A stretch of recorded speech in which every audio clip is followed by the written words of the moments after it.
What's up, guys? Derek from Team Evolution here, coming to you with my first place Flunder deck. So real quick, obviously most people know the deck, so I'm just going to kind of go through my list. I did play a 6-round local. We did 5 rounds of Swiss, cut the top 4. Didn't play out the final round because it was too late. But overall, I got first overall. Went 501. It's locals, so I mean, the meta is not super insane. There's only a couple people at my locals right now that are playing the new stuff. So I'm going to continue to obviously keep testing this deck because I love this deck. But I'll show you guys what I played.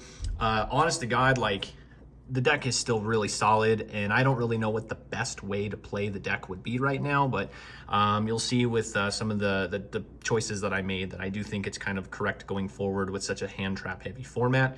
The other thing is, I probably could have won my draw, except we went into time, and I was still in my main phase when they called time, but I had enough damage had I just said battle phase.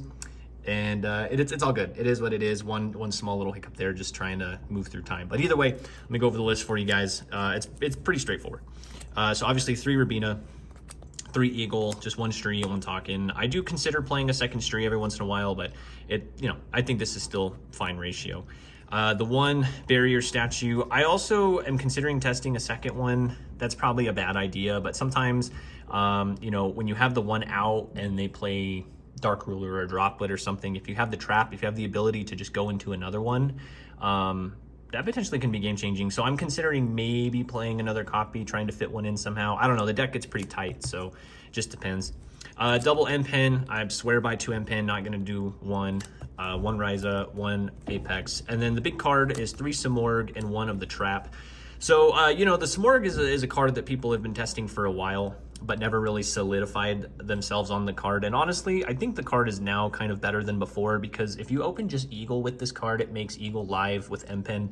And on top of that, it also makes it to where you can double chain block your opponent. So basically, it blocks the first normal summon, and then it blocks the effect with its own effect, which is really powerful. And the card that you're going to search is Sky Battle. I choose this over the field spell because what it does is wing beast monsters you control cannot be targeted by your opponent's card effects or their monsters' attacks except the one with the highest attack. So ideally, if you have your barrier statue with M-Pen on the board, this will protect the barrier statue from them just being able to normal summon and pile over it, unless obviously they have something to negate it. But other than that, it's good. I don't, the field spell is good too, but I just like this better in my opinion, and it puts in more work than the field spell in my opinion. I've also considered playing some more to get 2, but obviously if you don't draw it, or if you open both, but I mean, I think the chances on that are pretty rare, but you only need the effect to happen really once. So might consider maybe playing 2 and see how that works. But for the most part, this card is I would test it if you've never tested it, but if you do play it, I think it's the right way to go moving forward with the amount of hand traps that we have to dodge at the moment. Oh, and then Shifter. So I do play Shifter. The thing with this, if you read Simorgh, Simorgh actually does say that, so I'm just double checking this. So during your main phase, if you normal special wing beast, you can reveal this card in your hand, blah, blah, blah. If this card is normal summoned, you can send 1 Simorgh monster from your deck to the graveyard. So that's actually the cost. So you can actually, if you are in a position where you normal this and you have Shifter in your hand and you activate the effect, you can just chain D-Shifter to the effect and it will still send for cost. The cost will just end up getting banished, but the effect will still resolve, just so you know. So that's the only situation where having the 2 in tandem would work. But outside of that, I didn't really ever feel any confliction with the Shifter and the Simorgh. That was just my experience with the card. And I think just moving forward, this is probably one of the, if not the best hand trap in the game, because it's not many decks can play it, but it's game winning on its own for sure. All right, so for the Flunder cards, 3 map, 3 advent, 1 wins card, 1 mini, so many games, and then 1 trap. I've also considered playing multiples of these, but again, I understand you don't really need to because you don't really want to see them. This is the only card where I'm like, if I opened it, or if I played more copies to open it to where I could search this, being able to set this and have this on the field, in my opinion, is better. So again, something else to maybe potentially play around with in the future. Because if you get hit with a hand trap, but you have this in your hand, then you can set it, and then on your opponent's turn, you can just activate it and kind of still fight your way through being hit with Dark Ruler or something. So I think the card's really good, but I don't know if I can fit multiple copies in. 6 pots, it's all I could really fit in. I tested the 9 pot variation. It's all right. I mean, I don't know. I don't think it's super necessary. Like, I know the deck bricks, like, that's what it loses to the most, but I think finding a way to just, like, the Samorg engine helps with that personally. But I just think that 6, I mean, maybe if you can find a way to play, like, 1 extravagance, maybe is not a bad idea, you know, but I don't know. I like, this is fine. I did still play Dark Ruler because I think right now, like, while the card is 50-50, depending on if you go first or if you know, I don't know. This card's iffy, but for this deck, I think this deck just needs it. Against a lot of the big decks other than tier right now, the card just pretty much makes boards playable, or like, you know, it makes you be able to try and break boards, so I think it's worth playing. We'll talk about Ultimate Slayer in a second. The last 3 cards I squeezed in, which obviously were the 3 flex spots that could be anything else. Gold Sark, no, I don't see people really play this anymore, but the card is really strong. With Talkin being able to banish like one of the spells or traps, you know, searching it off Talkin, or just to basically add extra chain blocking consistency depending on what your hand looks like. Every time I resolve this card, it was really strong, and I would usually side it out going second. So this is the card, though, that put in a ton of work last night. Every time I saw this card, it pretty much won me the game. I played against a Marincus deck, and he Dark Rulered my Empen and my Barrier Statue, but I had Book face down. And I booked his normal summon, and he just passed his turn.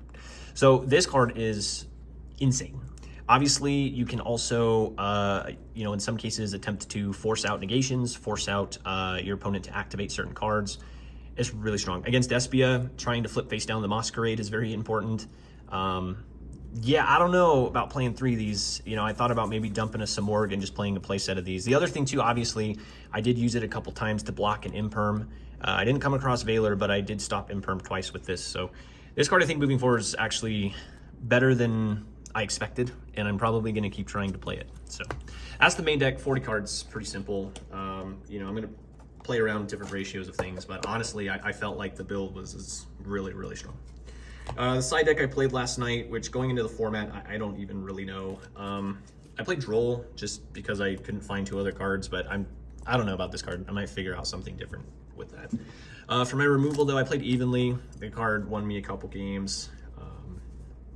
And then I played just 1 Lightning Storm and 1 Heavy because I was playing around with other stuff. So I think that's probably fine for removal.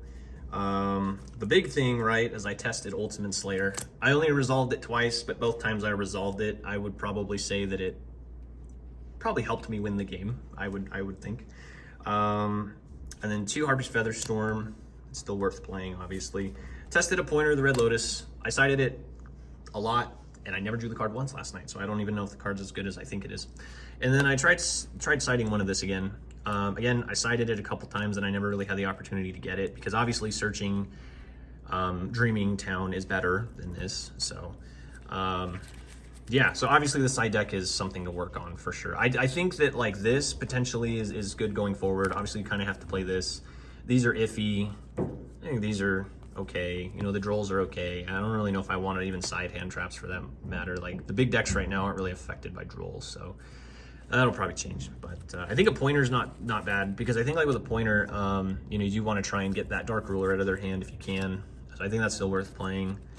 I don't know. These are probably the 3 I'm like, you know, kind of iffy on, but yeah. And then the extra deck obviously is nothing special. I just literally played like a bunch of random stuff. I grabbed the extra deck for my mutant deck and just threw in like this and you know, yeah. So, but this will probably be fine tuned. Oh, you know what I might consider playing? I was gonna say this, my bad. I might consider playing Cherries, because like if you can Cherries the 1 Toad out of the extra deck from Sprite, or even Gigantic Sprite or Elf or something like that, I think that might have a pretty good impact on the deck. And then I think also too, like with Tearlaments, you know, maybe taking out their main fusion, you know, the Punk decks maybe taking out their level 8s. Like I think Cherries might actually have a chance to be solid. So I might consider playing Winter Cherries, or at least testing it and trying to get a feel of what are gonna be the better cards to play here. So yeah, outside of that, man. Oh, and Cherries too. So you know, there was a guy that was playing MathMech in Virtual World, and like the Geo MathMech thing, the big level 12 guy, if you can find a moment or a situation where that might actually be detrimental to you, if you think or know that the opponent has it in their extra deck, it's another way to kind of out that, because obviously that's a problem for this deck, those big cards. So anyways, that's it. That's the deck. That's profile. I did really well with it. I'm going to continue to test out this build and maybe play around with some ratios, but honestly, I think the deck is still really strong. I think the Samorg package is the way to go. I think Book of Moon's insane. That's pretty much it. Subscribe. Thanks. Bye.